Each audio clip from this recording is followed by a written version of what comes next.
Hi guys, happy Sunday. I hope everyone's having a wonderful day so far. I just finished celebrating Father's Day with my family, and right now I'm just chilling at home, and then I'll probably go to the beach afterwards to relax and maybe tan because the weather is great right now. But I wanted to kind of come on here and resume these talking videos, although I know I said this is not our podcast because I don't talk about anything substantial. It's just like kind of thoughts all over the place and like lessons and conversations that I like to have with myself that I kind of want to share to other people because I feel like it's very productive, or it feels like it just feels good to be able to have an outlet, and this is what it is for me. Especially like if you work in mental health, it's very important to have an outlet yourself, whether it's going to therapy, journaling, physical activities like playing a sport or going to the gym, hanging out with your friends. It's so important because when you work in mental health, I feel like we tend to prioritize other people's feelings and situations more than our own, and we end up neglecting our own needs. So I it's really important to have a way to have these therapeutic release where you can just be yourself and have fun. But yes, I actually started journaling a couple weeks ago, and it's funny because when I picked up my last journal, the last journal that I used, the last entry was May of 2022, which was my junior year in college. And then when I picked it up again, it was May of 2025, and I think it was just so interesting because for the past 3 years, March, April, May have been the hardest months of my years. I don't know what it is, and it's not something that I like kind of purposely do. It's just things go down during those months for me, at least in the past 3 years, and I hope that's not the case next year, but maybe it's just like a rough patch that I'm going through. But yeah, I thought it was interesting. But journaling has been helping me. I've been doing like morning pages where I wake up, and then during like the times or mornings where I have a slow morning, I'll do journaling while I'm having breakfast so I can empty out my thoughts, dreams that I've had. I've always loved journaling my dreams. I don't know if they're even meaningful, but I do dream a lot, and I don't even know why. I hope I'm getting a good sleep even if I'm dreaming a lot, but it doesn't seem to affect my health at all. So yeah, I like to record because I don't know, maybe there's some kind of like sign or something, or a pattern, or maybe something I can learn from it, like warnings or whatever. But I like to journal them, and I can remember my dreams pretty well, and that's what's kind of hard because I don't know if I'm like imagining things, or like the reality and dreams kind of have like a really blurry like line for me when I have like moments or months where I dream so much. But yes, that's one of the things that I've been doing in the mornings to kind of help empty out my thoughts and prepare for the day. But that's what I wanted to talk about. Is like an interesting conversation I had with a friend of mine a couple nights ago. We were just talking about something else, and then it led to relationships. And it's funny because we were debating, whether holding on to the past and like holding on to fantasies, whether it's a fantasy of yourself, your dream life, or a fantasy of someone else and the future you guys had envisioned for yourselves. We were kind of debating whether like sometimes when you get to a good place where you're stable you're financially able to provide for yourself, you're in a good place, right? Sometimes it feels like there's something lacking, and that's what we were debating on, is whether once you get to a place where everything else in your life is going so well, but you have always kept in the back of your mind this certain individual that you've had a past with, and you want to reach out, like would you reach out, right? It's like do you break the cycle of this streak of doing so well and being focused in your career, being focused on growing yourself and your development, investing in yourself? Do you break that cycle just to get an answer? Because a lot of relationships end without any closure, and I think that's what makes a lot of people stuck, and it feels like whatever they have is not worth having, or it feels like there's something missing when you get to a point where it's something you've always worked hard for, because there's a part of your past that's unanswered. And a lot of people have a hard time kind of deciding whether they should open up a chapter with somebody that had a lot of impact in their life, and what kind of consequence would that bring to the future or the life that you have now. And I don't know, I thought that was just something that I kind of ruminated for the last couple of days. It's like, when you get to a good place, do you break that piece in order to get an answer? Is that something that needs to happen, or are you just kind of being impatient because it feels like I said, you don't have everything that you need? Is it a lack of contentment? You know, what I told my friend is that whatever is meant for you will not miss you. So if they are meant to be together, they will end up together, whether it's now or later. It's just sometimes, like, the hardest part is like being patient and waiting for things to happen.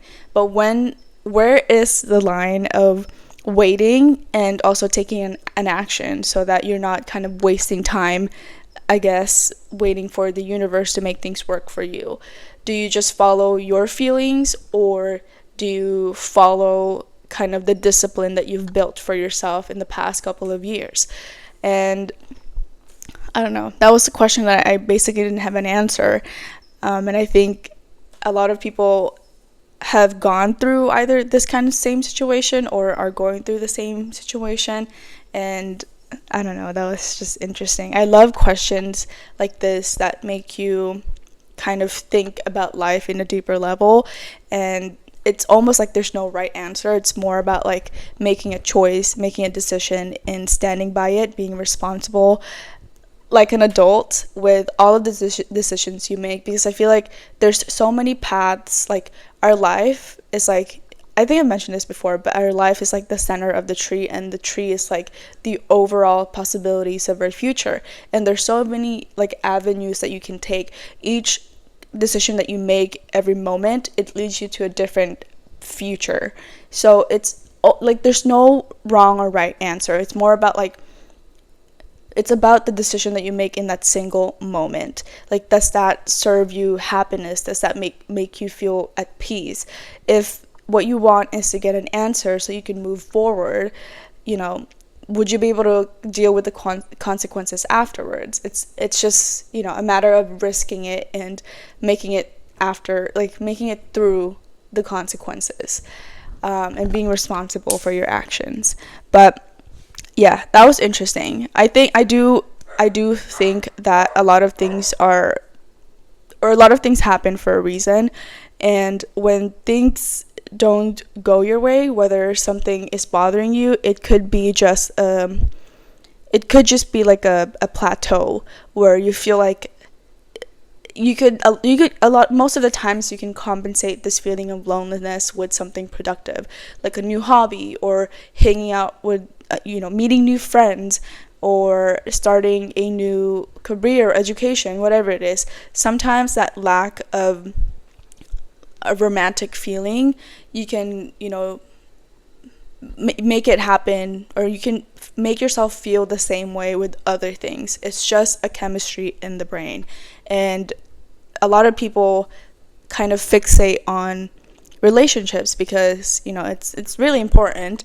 And there's a lot of kind of conversations around relationships right now, whether, can we trust men? Can we, are women's standards too high and too unrealistic? It's so many things, but at the end of the day, I think it's just following, what you feel, and making the right choice for yourself at that moment. I think everybody just does the best that they can at that time, whatever resources they have and however knowledgeable they are at that point in life, because everybody grows. And what's really nice about it is that every choice that you make, you do have a lesson, and you do have, you gain something and you lose something. So usually whatever you lose, is a lesson. So it's kind of like the circle of life is how I like to think about it. And yeah, I think I'm getting a little way too deep with this, but yeah, I don't know if that's something that's interesting for other people to hear. If you're in a relationship and it's been a couple of years since you feel like you let the one get away, would you reopen up that chapter if you know that they're also, thriving and single, and you feel strongly that you still have feelings for this person? Would you open up that chapter again and see where it goes? Will that even give you the answer that you want, or is that something that you just want to be able to close? Because like I said, every choice that you make has a consequence. What if reaching out to that person messes up the way that they had planned their future? What if it starts giving them false hope or whatever it is, and it turns out you guys are still not in the same place to be together? Because I know a lot of the things, it's like there's certain kind of standards that each partner or each individual in the relationship, like there's a standard that they want to meet, and unfortunately if you don't meet the standard, it's just not going to work. So like, do you take that risk of reaching out and getting to know this person again, or do you just continue on the path of self-improvement and focusing on yourself until something happens along the way where you guys end up meeting each other again, and then boom, it all starts, a new story happens? But I was telling my friend that when you are holding on to the past, you're almost blocking the new person who could potentially be a new romantic relationship enter your life. And that's why I was kind of hesitant to answer his question, is because I do believe that reaching out will provide him an answer that he wants so he can move on. But at the same time, the more, you don't know how much longer that answer will hold you back, because like you really have to think about what kind of answers you'll get. If they want to get back to you, then is that a good answer for you or not? Or if they don't want to get back with you, then is that going to break your heart all over again? Is it like a heartbreak 2.0, and then you'll have to spend a couple more months trying to relive all of the heartbreak that you went through at some point in the past? So it's a lot of, maybe I'm overthinking this, but there's a lot of emotional preparation that needs to happen when you're trying to reopen a chapter again. And what I was telling him is that sometimes if it's over, then it's over. Like if she wanted to, she would reach out. And the same way for him, if he wanted to, he would. But I feel like something is holding him back from reaching out, because he's afraid of the answer that he'll get. But that is an answer that he wants to get, because he still has feelings for this girl. And I keep telling him, it's like the chemistry might change. Like at this point, after a couple of years have passed, you both will be two different people, and she won't be the same way when you first met her. So it's a very